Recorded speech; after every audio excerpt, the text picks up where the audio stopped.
ladies and gentlemen, to the She Knows Pro Football podcast. Once again, I'm Alice, aka the NFL Girl. And today I'd like to welcome back a very special guest, very close and dear friend of mine, Dr. Jeremi Duru. He's a sports law professor at American University and the author of Advancing the Ball, Race, Reformation, and the Quest for Equal Coaching Opportunities in the NFL. Dr. Duru, welcome. Alice, wonderful to be with you. How are you? I'm doing very well, and I'm so glad to have you here because you and I got some stuff we got to talk about.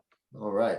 So previously, you and I have had discussions on my podcast about the NFL and the Rooney Rule, typically after coaching cycles have concluded. But this year, we have something a little unique and different happen during this process, and that was the emergence of the discrimination lawsuit by Brian Flores. Yes. Now, this lawsuit dropped a bombshell. It revealed some really shady practices within the Dolphins organization, as well as the NFL at large. And so my first question is, what exactly has this Flores lawsuit revealed to us about the league that we have not been privy to previously about hiring practice and things of that nature in the NFL? Well, Alice, I don't know that it reveals anything that we've not been privy to. I mean, for those who've been paying attention, the underlying statistics that Flores identifies to kind of crystallize what he argues is league-wide discrimination, league-wide double standards for candidates of color, are stats that have been around for ages. I mean, 20 years ago, before the Rooney Rule came into place, the league was threatened with a lawsuit, and the threat was based on statistics that revealed that in the first year of a head coach's position, Black coaches won 2.7 more games than white coaches. In the year of termination, Black coaches won 1.3 more games than white coaches, and overall, Black coaches won more games, went to the playoffs more often as the percentage matters. That's in 2002. So now in 2022, and so, we've had 20 years of equal opportunity initiatives trying to find a way to increase diversity. 20 years later, back to one head coach of color before one Black head coach before Lovie Smith was hired. And Brian Flores identifies similar statistics. Black coaches have an average tenure of 2.5 years in the head coach position. White coaches, 3.5 years. Black coaches, after a winning season, 25% chance of being terminated. For white coaches, it's 6%. After being terminated from a head coach position, white coaches are much more likely to get a second head coaching position. So these statistics that Flores identified, are directionally similar to the statistics that were identified 20 years ago. So the issue in terms of league-wide double standards has been there. The bombshell part, and I think you're right to describe it as a bombshell, the bombshell part is that somebody was willing to stand up and potentially risk their career, because it could be a potential career risk. I know Flores wants to coach, but this is a risk that somebody would stand up and be willing to risk their career. That's the bombshell part. That's what's surprising. The underlying statistics shouldn't surprise anybody. And on that note, we talk about the Rooney Rule. You and I have had this discussion so many times. It's ridiculous at this point that we keep having to have these discussions over and over. We're at the end of the coaching cycle. We got one biracial candidate hired in Miami. We got one new Black coach hired in Houston. Why are we still having these same issues over and over again? What do you see are the failings of the Rooney Rule, or at least in the league following any actual intent of the hiring more minority candidates? Even with these new incentives that were put in place to try and bring more candidates in, where is the league falling short? Well, it's so for those who, I think probably everybody who listens to your podcast, Alice, has some familiarity with the league structure. But for those who don't, the National Football League is actually made up of 32 independent businesses, the 32 clubs owned and operated independently. The NFL is essentially an umbrella organization over those 32. And so what that means is every particular club has its own hiring decision to make, its own process.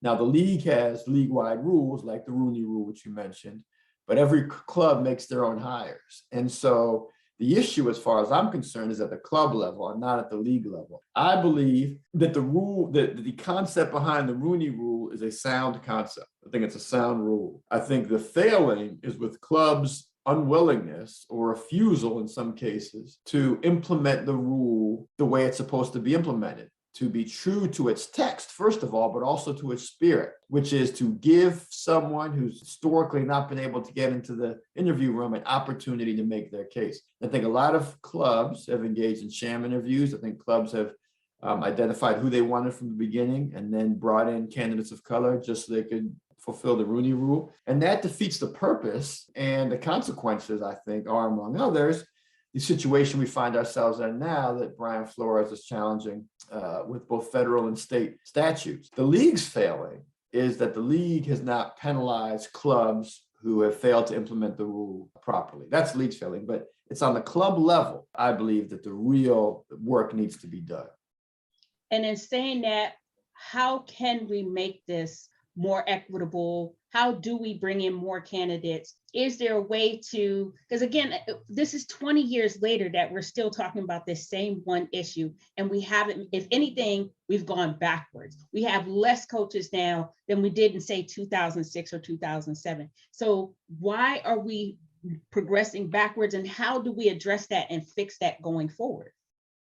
Yeah, that's the billion-dollar question, Alice. That's the billion-dollar. I mean, it's a difficult nut to crack. It's hard to know. I mean, I think that one, the Rooney Rule should be operationalized in the way I've described, such that if clubs don't abide by the rule, they get penalized, and not necessarily just with a fine, because fines don't do much to multi-billion-dollar corporations. But, I'm not opposed to draft picks being taken, or something that would seem draconian, but I think would certainly get the attention of clubs. So that's one thing, to strengthen the Rooney Rule. The next thing is to contemplate other equal opportunity initiatives that could be implemented. So I think one challenge of the NFL is that early on, once the Rooney Rule came into play, and there were gains in the first few years of the Rooney Rule, I think the number of head coaches went up from 1 to 8 head coaches of color, and then among general managers, like 1 to 6 or so. So there have been gains with respect to the Rooney Rule, but I think the NFL kind of sat back on its laurels a bit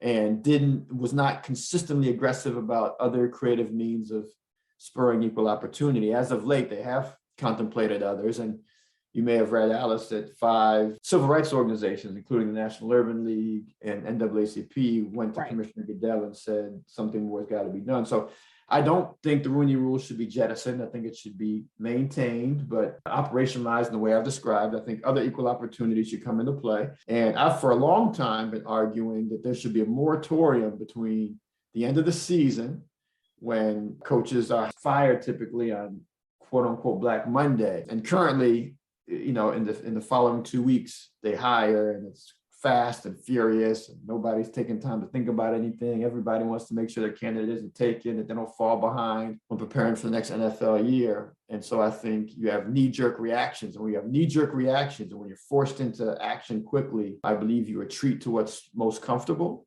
And I think in a league where the owners are almost entirely white, what's comfortable often is not an African-American head coach. So if you have a moratorium, no head coach hiring between, or even interviewing between, the Monday after the last day of the regular season and the Super Bowl, I think it opens things up and gives you time to have a deliberate, intentional interviewing process that will yield you the best results, first of all. And secondly, I think it will cut in the benefit of candidates of color by giving them true opportunities.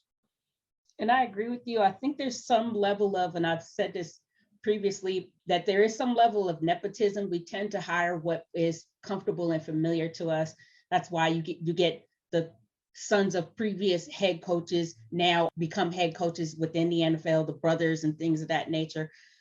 My feeling is they definitely need to find a way to move away from that. And I do believe that they should be penalized. But how do we implement that in a fair and equitable way to give everyone an opportunity? Like, my problem is and I beat my drum every year for this person, but I love Eric Bieniemy. A lot of people say that there are things in his past or reasons why he's not being considered as a candidate. And yet I've seen other coaches get opportunities elsewhere. How is it that we address these problems and this nepotism so that we can give everybody an opportunity to get a shot, at least I know that they're getting more opportunities as OCs and DCs and even special teams coordinators, but I really want to see more of them get head coaching opportunities. And so how do we get people past this idea that a head coach has to be white, or your GM has to be white and be, like I said, a relative or friend, your cousin's brother or whatever, who used to coach high school football or something of that nature? Mm-hmm. Yeah, no, it's a good question. I think, first of all, I agree with you on Bieniemy. I think, he's obviously a fantastic coach. People have pointed to things in his past, as you've pointed out. Other people have risen to head coaching positions with all sorts of things in their past. So that certainly is not disqualifying. The challenge with Eric, I think, now is one thing we've learned over the course of studying head coaching, interviewing, and hiring cycles is that there generally is this kind of 2-3, maybe 3-year period during which a offensive or defensive coordinator, a head coach candidate is hot, and their name's at the top of lists. And if they don't get a job during that period, the likelihood of them getting a job really goes down. And I'm concerned that Eric's window is closing or it's closed. Now the narrative is created out, maybe this person doesn't interview well or whatever. I think it's very unfortunate. To your point about nepotism, I think I saw a stat that there are 63 coaches, head coaches as well as assistants in the National Football League who are related to another person who is or was in the league. Wow. And that obviously cuts against candidates of color because just, a generation or two ago, there was no opportunity for a person of color to be a GM or a head coach, right?